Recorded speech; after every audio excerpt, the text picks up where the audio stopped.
I mean, what are the ways to, kind of, do some damage control? And I'm talking about now in three specific contexts, Manish, as someone who's done banking at senior levels, like what would you say could be, let's say one with the customer, which could be a very different conversation or approach versus, let's say, a peer. Two equals are getting into a shouting match. The third could be a boss and a subordinate, right? So any comments there or anything where you can say that okay, maybe they need to be different, or we just here is how we should try and think about post the conflict. Sure, sure. So I think the approach could be slightly different, but the basic construct will remain the same. Let me share a story with you. So this is a real example. Um, a company had two senior executives, both reporting to CEO. So they were CXOs. Yeah. And they could not stand each other. So let's imagine it's you and me. Okay, for the sake of simplicity. So Nikhil and Manish, we cannot stand each other. Now, Manish uh, writes an email to Nikhil, and then he calls Nikhil. And Nikhil knows about Manish because something in Manish's demeanor irritates Nikhil, because Manish always wants everything to be done as soon as if everything is urgent, everything is like if the house is on fire. So that is his demeanor. He may not mean it, but that's a demeanor.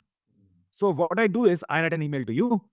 I need some data from you, or I need some solution to a problem from you. You are a department head, I'm a department head. And I write an email. Within few minutes, I call you. And when I call you, I will sound extremely urgent, as if my need is supreme. It overrides everything that you are doing. That may be my demeanor. Now, you observe that with me, and you have evolved coping mechanisms. And by that, I mean that you stop taking my calls. You've told your secretary that whenever Manish calls, please tell him that I'm busy, I'm in a meeting or whatever. Uh, and if, of course, Manish now has your mobile number and he calls you directly. And again, you send a message, I'm busy, I'm in a meeting, I'll call you back. Or you pick up the phone and you pose as if you can't hear me, as if the signal strength is quite weak. So all that drama happens. Okay. Now, these two people cannot stand each other. Okay. Yeah. Now, think about this as a problem. And every time this happens, I escalate to the CEO. I said, this guy doesn't respond. So I send a message to you copying the CEO. I said, I tried to call you, I couldn't reach you. So escalation in a way. Yeah. The CEO is tired about the two of us. And he thinks or she thinks that we are mature people. And why do we have this conflict? But we cannot stand each other. Yeah. Now, if I ask you, how do you think we should approach the situation? What do you think? What comes to your mind? Well, ideally, as you exactly said, the CEO is probably thinking two very senior people. They should figure it out on their own. On their own, yeah. But we haven't been able to. But that's sadly it's not happening. So the need for that conversation that you explained perhaps needed to happen, or maybe a mediator needs to come now that it's too late to bring back a practice or create a practice where put all the differences on the table. Maybe those things are getting pushed behind the wall. I don't know. So in this real story, what happened? The CEO called for external help. Oh, Consultant was brought in, and the consultant took these people. There was an offsite where she was to address everyone, but she had to resolve this conflict earlier. So she took them aside. And she asked Manish. She says, Manish, if you were to coach Nikhil to be more effective, to be more productive, what coaching advice will you give Nikhil?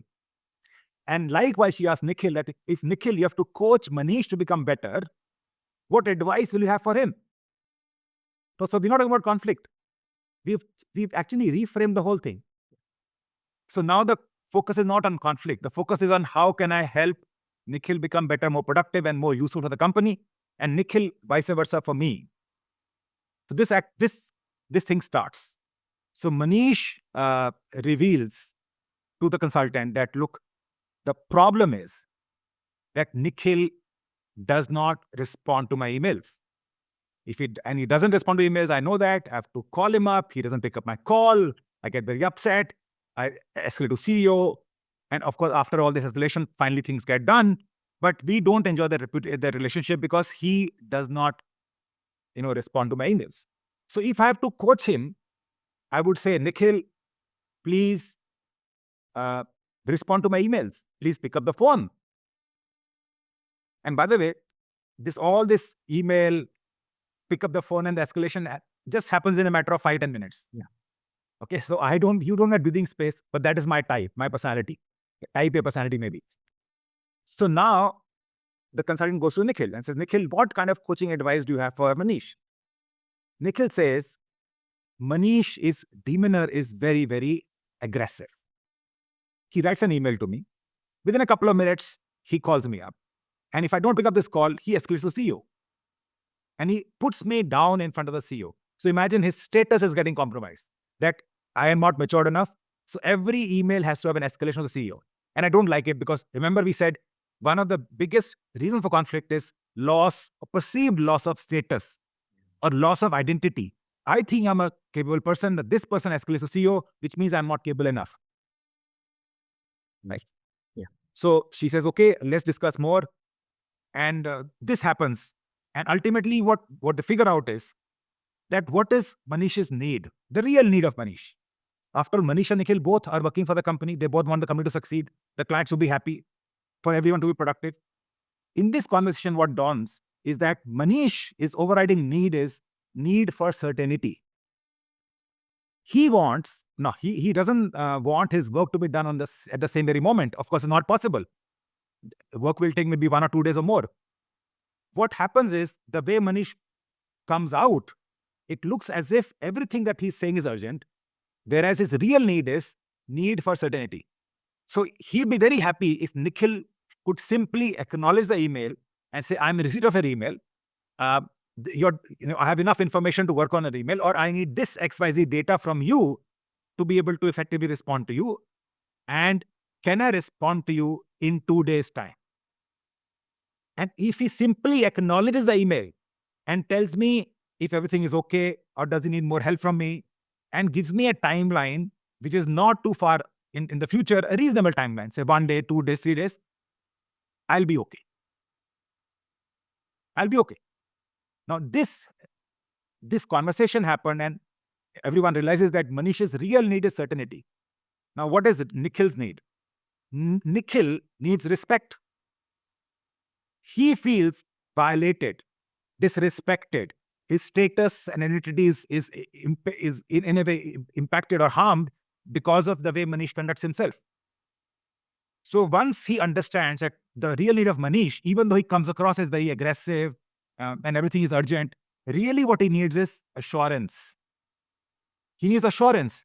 He needs certainty. That's his real need. And Nikhil's real need is respect. Yeah. So if Manish gets what he gets from me, which is I will write an email to him, I'll tell him I'll respond to him in 2 days' time, is it okay?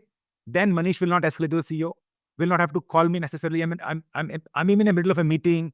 I may be with a customer. I cannot pick up Manish's call every time. But that inflames him further. He escalates to the CEO.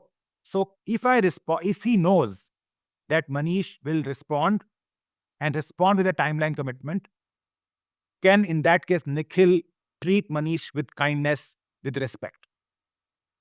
Yeah. Now, when this conversation took place, matters got resolved because both parties understood that their demeanor was conveying something very different from their real need, and that is sometimes the real crux of the issue. That my real need is hidden deep inside, and my way of working does not convey the real need. And so conflicts happen and get aggravated when the real need was so simple and it could have been addressed very easily.